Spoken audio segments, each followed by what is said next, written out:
In our presentation, we will be covering Linda Fairstein from the legal psychology perspective. Before we get into the case, we want to highlight the environment that Linda Fairstein in New York has been experiencing leading up to the Central Park 5 case.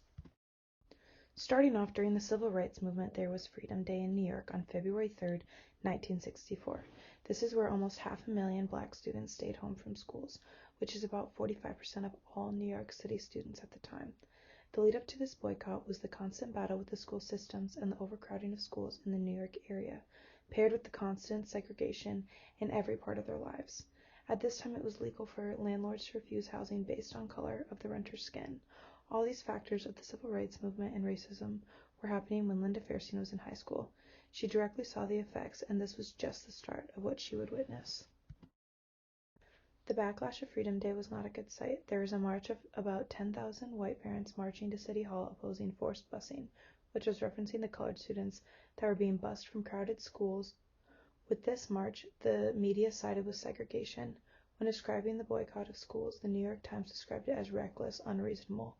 But when they were describing the march to forced busings, they were describing it as a fight for justice. With these news articles fueling the fire, and deepening of structural racism and segregation in New York just leads to more divided city.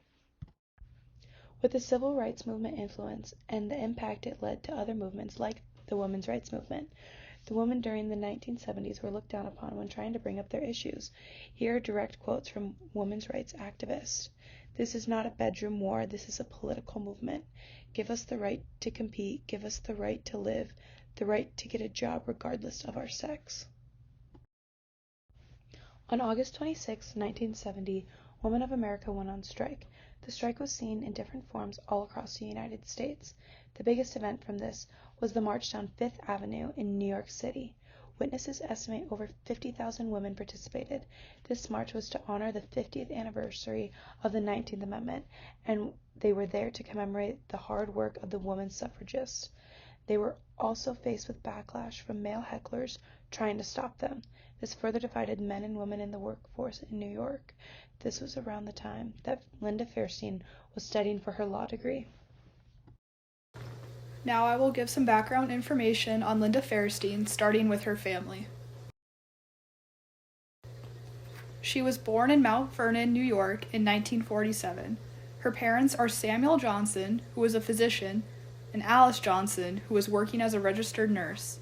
She eventually married Justin Feldman, who is also a lawyer, and became a stepmother to his 3 children. Linda graduated from Vassar College in 1969 and finished her education in 1972 at the University of Virginia School of Law. She started her career in the Manhattan District Attorney's Office in 1972. At the time, Frank Hogan was the district attorney, and women were a minority in his office. When Linda started in the office, only 7 women worked among the 170 prosecutors. When she left in 2001, half of the 600 prosecutors were women. In 1976, she was promoted to head of the office's sex crime unit. She oversaw 500 to 700 cases a year, all involving rape and sexual abuse. Over her career, she was awarded with numerous awards and titles. Here I have listed only a few of those awards. It is important to note that some of these titles have been withdrawn after the innocence of the Central Park 5 was proven, such as the Glamour Woman of the Year Award. In order to better understand the Central Park 5 case, we'll first take a look at Linda Fairstein's involvement in the Preppy murder. Linda Fairstein was lead prosecutor in her first homicide case referred to as the Preppy murder. Former prep school student 20-year-old Robert Chambers was charged and tried for the murder of 18-year-old Jennifer Levin, whose body was found in Central Park on August 25th of 1986. During the time of Levin's murder, it was rare and unusual for female lawyers to try murder cases.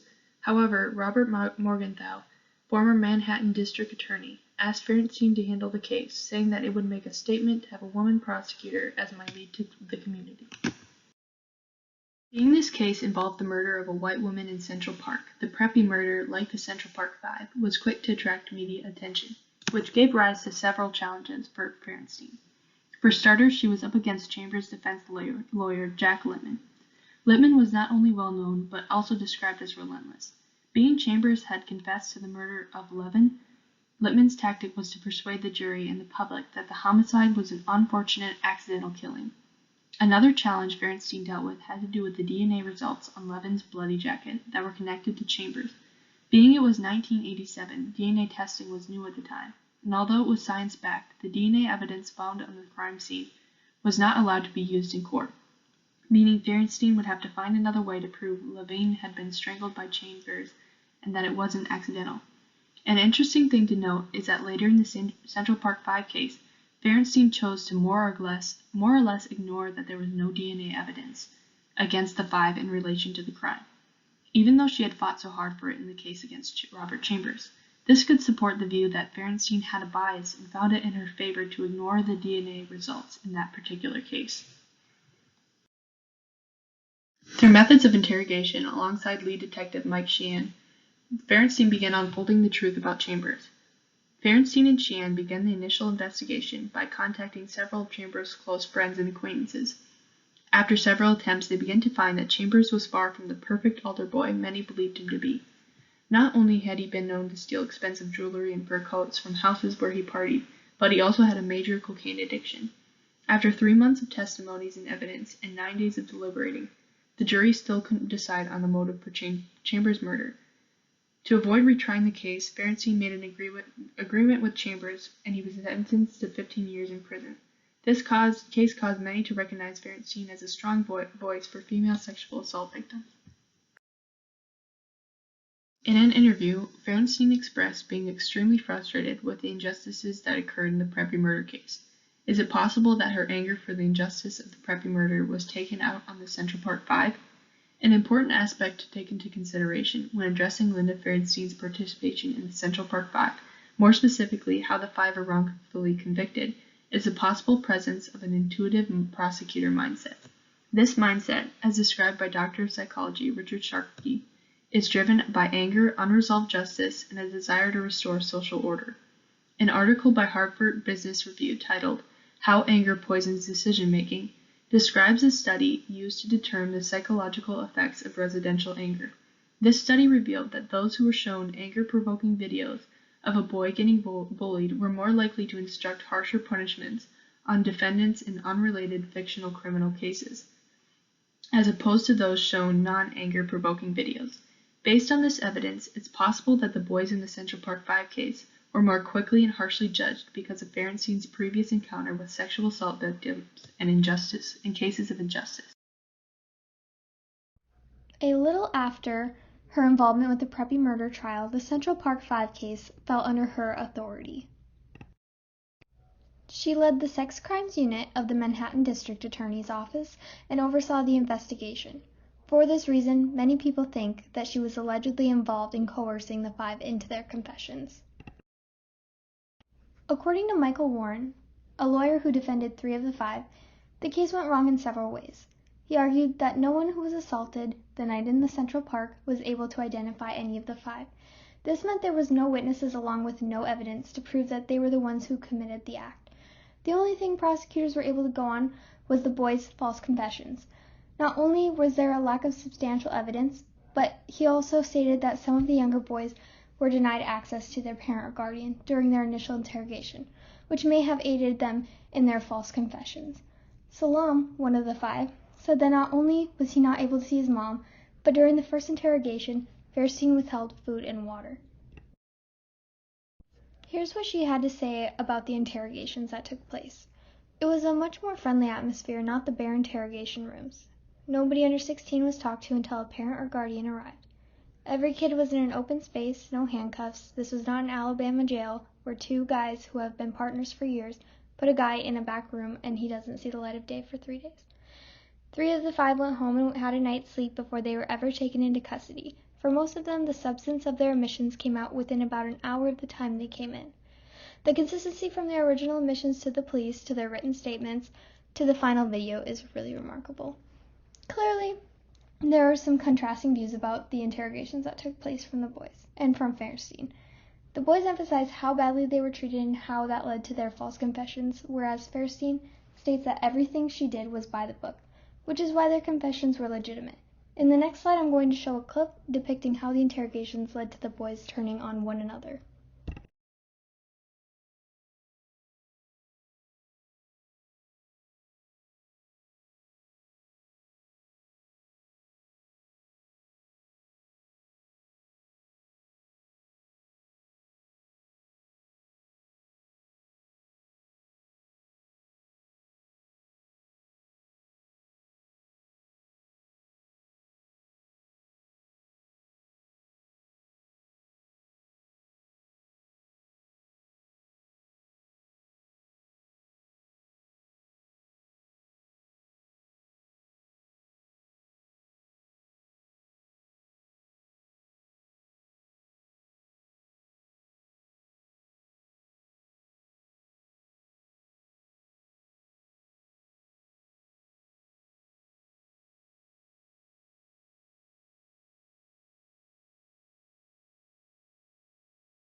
In the video, one of the boys talks about throwing the other boys under the bus since they were doing that to him. Little did he know that by saying, "Yeah, I saw that boy do it," it did not make himself look any more innocent, but instead actually placed him at the scene of the crime. The other thing that is interesting that was mentioned in the video is how the interrogators used clever tactics such as showing the other boy with a scratch on his face and telling the boy, "We know he did it, and he said that you were there too." That forced the boys to turn on one another because they were all pinned against each other. Another thing to keep in mind is that these boys were young, and they may not have been fully aware of the situation. Fairstein acknowledged that even with the lack of evidence, all she needed to win the case was for them to confess. This shows how messed up her thinking was when it came to settling the case. After Reyes confessed and DNA evidence proved his guilt, she said, "I think Reyes ran with that pack of kids. He stayed longer when the others moved on. He completed the assault. I don't think there is any question in the minds of anyone present during the interrogation process that these 5 men were participants, not only in the other attacks that night, but in the attack on the jogger. I watched more than 30 detectives, black, white, Hispanic guys who had never met each other before, conduct a brilliant investigation." This statement highlights her attempt to continue to connect the 5 to the case even when evidence disproved it. She even referred to it as a brilliant investigation. Does she say this because she wants to protect her credibility in this case as well as her past cases? Or might she say this because she feels so guilty for locking up innocent teenagers for a crime that they did not commit that she has actually convinced herself that they are guilty? This is a question to ponder as Carissa talks about Fairstein's life after the boys were found innocent.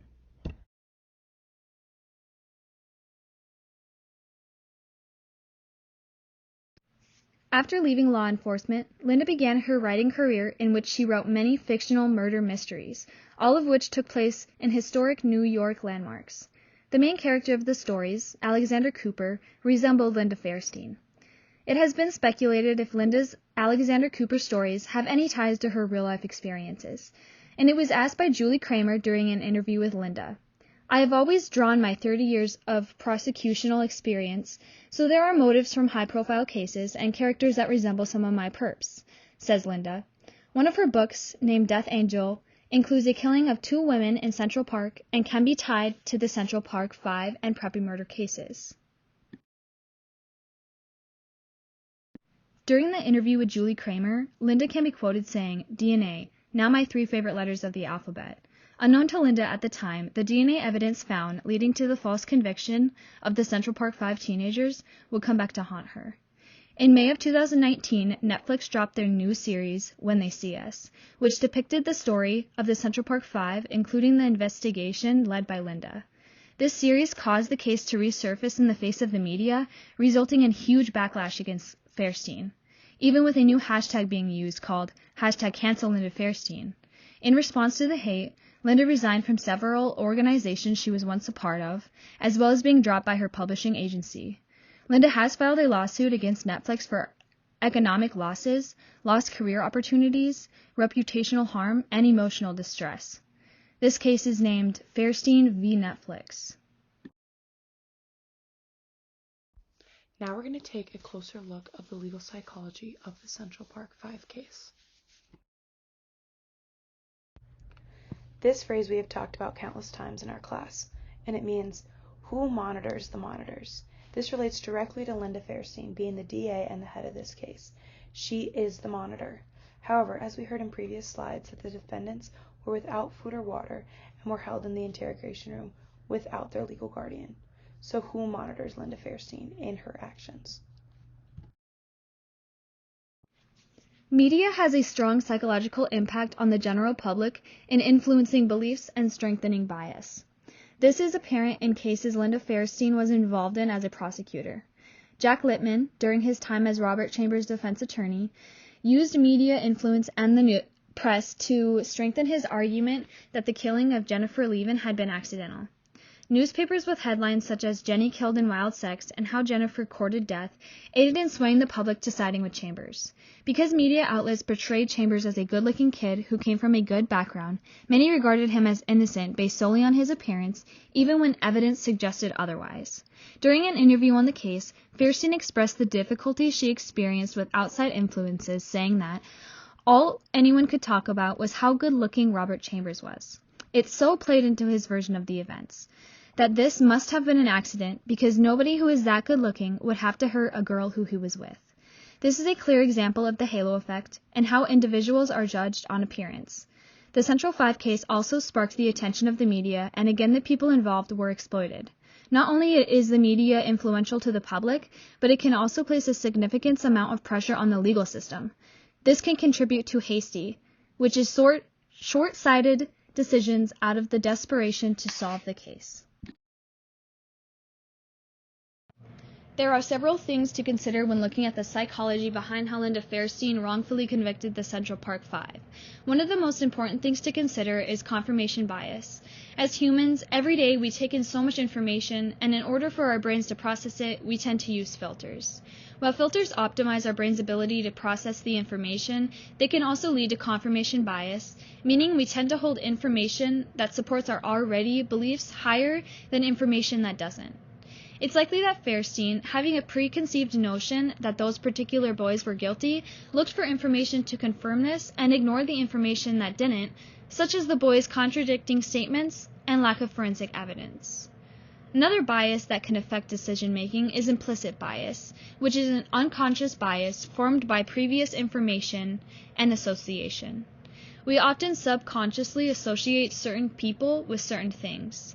The IAT test, implicit association test, has been used to measure bias, even those we believe we don't have.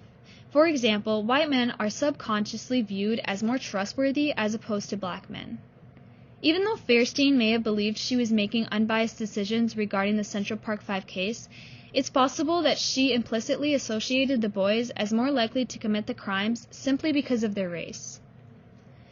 It's wondered why anyone would confess to a murder they didn't commit. But when looking at the psychology behind false confessions, we can more easily understand why they occur.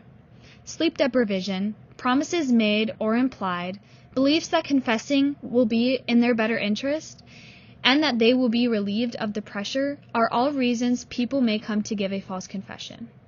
The most prominent interrogation method that causes false confession is the incorporation of false evidence.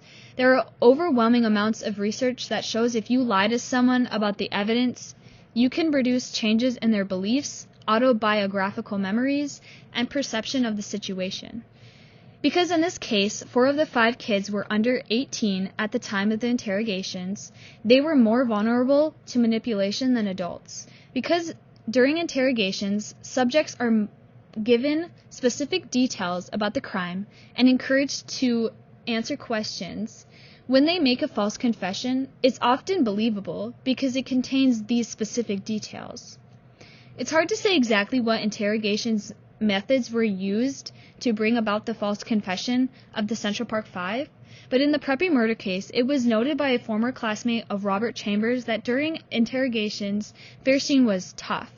Fairstein placed photos of the marks on Jennifer Levin's neck during the interrogation to convince Chambers' friends that he wasn't innocent. The Central Park 5 case wasn't her first time interrogating young adults, and there may have even been a carryover from her tactics used in the Preppy murder case. Based on everything we have talked about, it's easy to question Linda Fairstein's actions in the Central Park 5 case. Growing up in New York, she was exposed to major civil rights movements and was raised with a fairly privileged life. As a female attorney, she was a powerful person in a mostly male line of work. Her involvement in other high-profile cases, such as the Preppy murder, drew lots of attention and media to the Central Park 5 case. We believe all these factors led to an extremely biased case where Linda already determined the boys were guilty before the facts could even be presented.